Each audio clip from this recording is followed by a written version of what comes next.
Hello दोस्तों, मेरा नाम है प्रशांत और मैं आपका स्वागत करता हूं मेरे YouTube चैनल SRG इन्फो पर। आज का हमारा सब्जेक्ट है इंडियन इकोनॉमिक्स का chapter banking Lokpal. Banking Lokpal के बारे में बात करें तो यह एक वो वरिष्ठ अधिकारी होता है जिसे भारतीय रिजर्व बैंक द्वारा बैंकिंग सेवाओं में कमियों से संबंधित ग्राहकों की शिकायतों का समाधान करने के लिए नियुक्त किया जाता है। बैंकों से संबंधित शिकायतें बैंकिंग लोकपाल को ही की जा सकती हैं। इसमें निम्नलिखित तरीके की शिकायतें आती हैं, जैसे समय पर भुगतान नहीं किया जाना, चेक समय पर क्लियर नहीं किया जाना, सभी दस्तावेज उपलब्ध होने के बावजूद भी बैंक का खाता नहीं खोलना, सभी आवश्यक दस्तावेज होने के बाद भी ऋण उपलब्ध नहीं करवाया जाना। निम्न तरह की शिकायतें हम बैंकिंग लोकपाल से कर सकते हैं। सन 1995 में 15 बैंकिंग लोकपाल स्थापित किए गए थे। वर्तमान में अभी 22 बैंकिंग लोकपाल हैं। आरबीआई के द्वारा एकीकृत बैंकिंग लोकपाल योजना शुरू की गई है, जिसमें सभी बैंकिंग लोकपाल को आपस में जोड़ा गया है। वर्तमान में शिकायतें ईमेल एड्रेस पर भी की जा सकती हैं। कई मामले ऐसे भी होते हैं जिसमें हम बैंकिंग लोकपाल के समक्ष शिकायतें नहीं कर सकते। उनमें से यदि मामला 1 वर्ष से अगर पुराना है तो हम शिकायत नहीं कर पाएंगे। बैंकिंग लोकपाल से पहले हमें बैंक मैनेजर को शिकायत करनी पड़ेगी। यदि मामला किसी अन्य मामले में विचाराधीन है तो भी हम शिकायत नहीं कर पाएंगे, और यदि मामला 20 लाख से अधिक का है तो भी हम शिकायत नहीं कर पाएंगे। यदि हम बैंकिंग लोकपाल के निर्णय के विरुद्ध अपील करते हैं तो हम आरबीआई के डिप्टी गवर्नर से हम कर सकते हैं।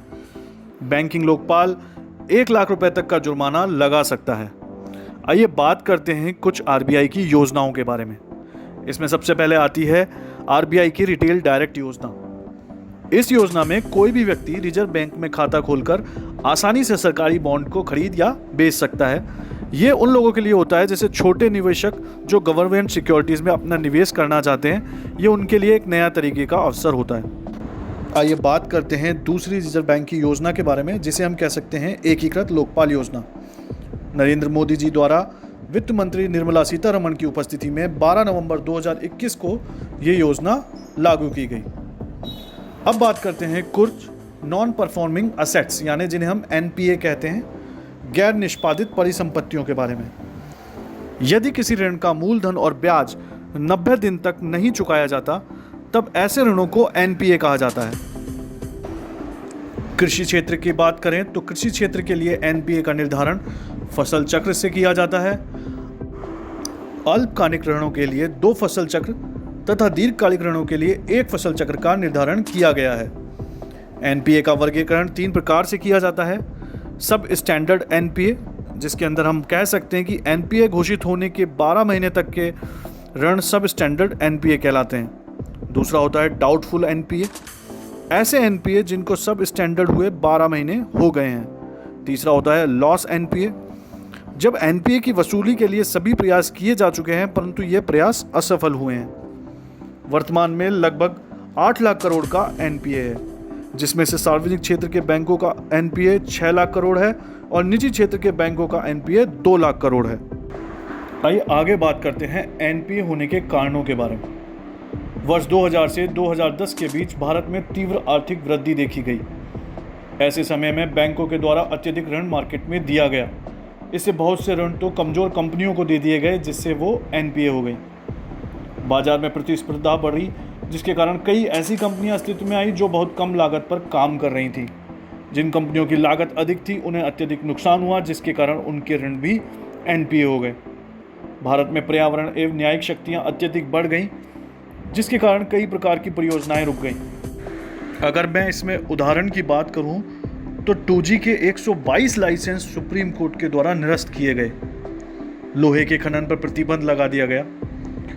सर्वोच्च नौकरशाही के द्वारा निर्णय लेना बंद कर दिया गया, जिसे पॉलिसी पैरालिसिस कहा गया।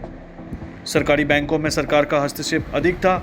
एनपीए की वास्तविक स्थिति को सार्वजनिक नहीं किया गया। बैंकिंग क्षेत्र में विभिन्न प्रकार के घोटाले हुए, जैसे नीरव मोदी का घोटाला, और 2007-2008 में वैश्विक आर्थिक मंदी आई, जिसके कारण बहुत सी कंपनियों के निर्यात प्रभावित हुए। ऋण वसूली के लिए भी उस समय पर्याप्त कानून उपलब्ध नहीं थे। अब एनपीए होने से क्या क्या प्रभाव पड़ा उसके बारे में आइए बात करते हैं। यदि एनपीए बढ़ता है तो बैंक का घाटा बढ़ सकता है, जिससे बैंकिंग क्षेत्र का विकास भी प्रभावित होता है। वित्तीय समावेशन प्रभावित होता है क्योंकि बैंकिंग क्षेत्र में लोगों का विश्वास कम हो जाता है। बैंकों के पास ऋण योग्य राशि कम हो जाती है, जिससे अर्थव्यवस्था में ऋण सृजन नहीं होता है, जिससे निवेश भी प्रभावित होता है। भारत के वित्तीय क्षेत्र की विश्वसनीयता कम हो जाती है और भारतीय अर्थव्यवस्था में ट्विन बैलेंस शीट की समस्या देखी जाती है, जिसके तहत बैंक व कंपनियां दोनों की बैलेंस शीट समस्याग्रस्त है। यदि सरकारी बैंकों को नुकसान होता है तब करदाता का भी बोझ बढ़ जाता है।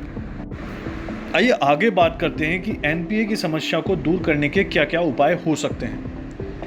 आर्थिक समस्या में हम बात करें तो एनपीए की समस्या को हल करने के लिए 4R का समाधान बताया गया है, जिसमें पहला R होता है रिकॉग्निशन यानी पहचान, दूसरा होता है रिजोल्यूशन यानी समाधान, तीसरा होता है रिकैपिटलाइजेशन यानी पुनः पूंजीकरण और चौथा होता है रिफॉर्म यानी सुधार।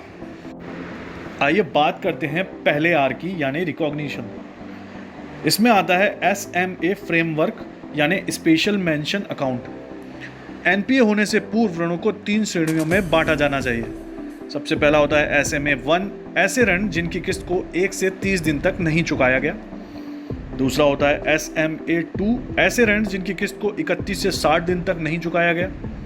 और तीसरा होता है SMA 3, ऐसे ऋण जिनकी किस्त को 61 से 90 दिन तक नहीं चुकाया गया। SMA खाते ऋणों की सूचना आरबीआई को दी जाना अनिवार्य है। इसमें आता है दूसरा एसेट क्वालिटी रिव्यू यानी परिसंपत्ति गुणवत्ता समीक्षा। इसके तहत आरबीआई के द्वारा किसी तीसरे पक्ष के माध्यम से बैंकों की ऑडिट करवाई गई, जिससे एनपीए की सही स्थिति का पता लगाया जा सके। तीसरा होता है प्रॉम्प्ट करेक्टिव एक्शन यानी त्वरित सुधारात्मक कार्यवाही। आरबीआई के द्वारा बैंकों के विरुद्ध सख्त कार्यवाही की गई, जैसे एग्जाम्पल देना बैंक के ऋण कार्यों को बंद कर दिया गया।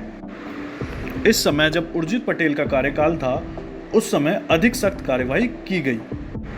आइए आगे बात करते हैं रिकॉग्निशन में 4th पॉइंट की। उसे कहते हैं विलफुल डिफॉल्टर फॉर आइडेंटिटी। वे व्यक्ति या कंपनियां जो ऋण चुकाने में समर्थ तो हैं लेकिन फिर भी ऋण नहीं चुका रहे हैं, वह विलफुल डिफॉल्टर कहलाते हैं।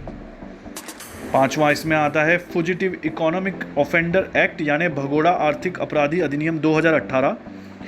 ऐसे व्यक्ति जिन्होंने 100 करोड़ से अधिक का ऋण नहीं चुकाया तथा वे देश छोड़कर भाग गए, ऐसे लोगों को भगोड़ा आर्थिक अपराधी घोषित किया गया है। इनके विरुद्ध आपराधिक मामला भी दर्ज किया जाता है। आइए आगे बात करते हैं सेकंड R की, जिसे हम कहते हैं रिजोल्यूशन यानी समाधान। सन 1993 में 29 DRT स्थापित किए गए, जो कि ऋण वसूली में विशेषज्ञ न्यायालय हैं।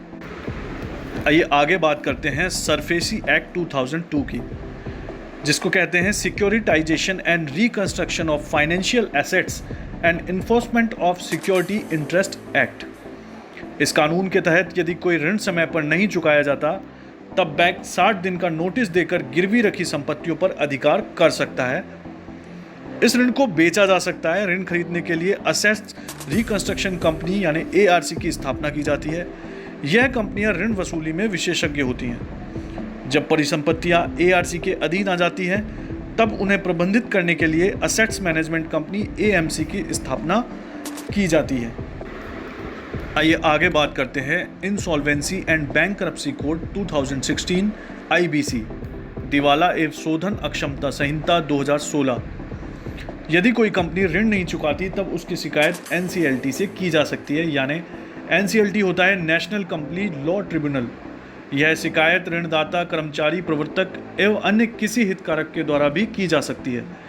NCLT की अनुमति के बाद IBC की कार्यवाही शुरू हो जाती है और सर्वप्रथम इंसॉल्वेंसी प्रोफेशनल की नियुक्ति की जाती है। इसके द्वारा इंसॉल्वेंसी प्लान भी बनाया जाता है, जैसे कंपनी के प्रबंधन में परिवर्तन, किसी अन्य कंपनी में विलय या परिसंपत्तियों की नीलामी। यह योजना कमिटी ऑफ क्रेडिटर्स यानी ऋणदाताओं की समिति के समक्ष की जाती है। यदि समिति के द्वारा योजना को अनुमति दी जाती है, तब यह योजना लागू हो जाती है, अन्यथा परिसंपत्तियों की नीलामी की जाएगी। यह प्रक्रिया 180 दिन में पूरी की जानी चाहिए। कुछ विशिष्ट मामलों में समय सीमा को बढ़ाकर 270 दिन भी किया जा सकता है। इंसॉल्वेंसी प्रोफेशनल का पंजीकरण इंसॉल्वेंसी एजेंसी के पास होता है, जिसका नियमन insolvency bankruptcy board of India के द्वारा किया जाता है। इसमें एक अध्यक्ष व 9 सदस्य होते हैं। एक सदस्य आरबीआई के द्वारा नियुक्त किया जाता है तथा शेष सरकार के द्वारा नियुक्त किए जाते हैं। अध्यक्ष का कार्यकाल 5 वर्ष का होता है। इसका पहला अध्यक्ष MS साहू बने थे। आइए आगे बात करते हैं बैड बैंक की। नरसिम्हन समिति द्वितीय ने बैड लोन को NPA नाम दिया। NPA की वसूली के लिए बैड बैंक की स्थापना की गई और इसकी स्थापना सन 2021 में की गई।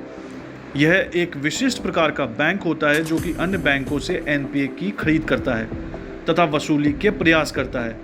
यह ऋण वसूली में विशेषज्ञ होता है। भारत का पहला बैड बैंक NARCL है, यानी national assets reconstruction company limited. यह ₹2 लाख करोड़ के NPA की खरीद विभिन्न चरणों में करेगा। पहले चरण में 90,000 करोड़ की NPA की खरीद की जाएगी और यह 500 करोड़ के ऊपर के ऋणों की ही खरीद करेगा। इसके लिए सरकार के द्वारा 30,600 करोड़ रुपए की सिक्योरिटी रिसिप्ट्स SR जारी की गई हैं। जब भी NARCL को द्वारा कोई भी ऋण खरीदा जाएगा तब 15% राशि का भुगतान नकद में किया जाएगा तथा शेष का भुगतान सिक्योरिटी रिसिप्ट से किया जाएगा। परिसंपत्तियों के प्रबंधन के लिए इंडिया डेब्ट रिजोल्यूशन कंपनी लिमिटेड IDRCL की स्थापना की गई। आइए आगे बात करते हैं पुनः संरचना यानी रिकंस्ट्रक्शन की। इसमें ऋण की अवधि को हम बढ़ा सकते हैं तथा ब्याज दर को हम कम कर सकते हैं। कुछ विशिष्ट मामलों में तो ऋण की हिस्सेदारी में भी परिवर्तन किया जा सकता है। देश में सरकारी बैंकों की NPA की समस्या को दूर करने के लिए सुनील मेहता की अध्यक्षता में गठित समिति की रिपोर्ट के आधार पर प्रोजेक्ट सशक्त नीति लाई गई। प्रोजेक्ट सशक्त 50 करोड़ तक के बैड लोन को मैनेज करने हेतु लाया गया था, जिसे PNB के बैंक के पैनल द्वारा जारी किया गया। आइए आगे बात करते हैं हम हमारे तीसरे R रिकैपिटलाइजेशन यानी पुनः पूंजीकरण के बारे में। सरकार के द्वारा सार्वजनिक क्षेत्र के बैंकों की पूंजी को इसमें बढ़ा दिया गया। अब तक लगभग 3.5 लाख करोड़ का पुनः पूंजीकरण किया गया है। इसके लिए सरकार के द्वारा रिकैप बॉन्ड जारी किए गए। अब बात करते हैं हमारे चौथे R रिफॉर्म यानी सुधार के बारे में। बैंकिंग क्षेत्र में सुधार के लिए इंद्रधनुष योजना लागू की गई है, जिसके तहत 7 प्रकार के कार्य किए गए हैं।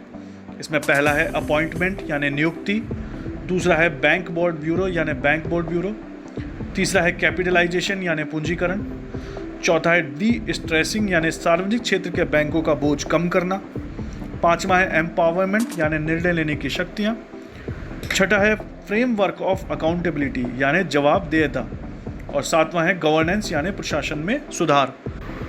इसी 4R के अंतर्गत एक नया प्रोग्राम शुरू किया गया जिसे हम EASE कहते हैं, यानी enhanced access and service excellence. ये 2018 में शुरू किया। इसमें सार्वजनिक क्षेत्र के बैंकों में सुधार के लिए PJ नायक समिति का गठन किया गया।